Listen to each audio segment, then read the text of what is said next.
ร้อยเดี๋ยวหลังเขานี่ละ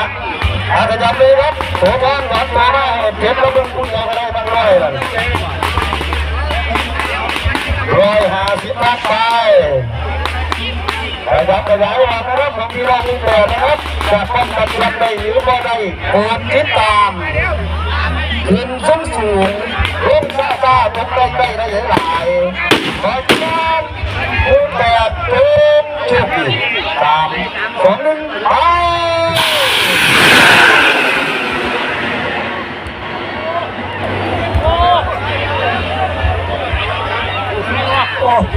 บังร้อยก็ยังเบาอยู่นะครับบังร้อย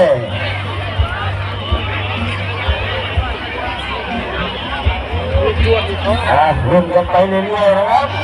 บังร้อย68ก็ขึ้นไปครับ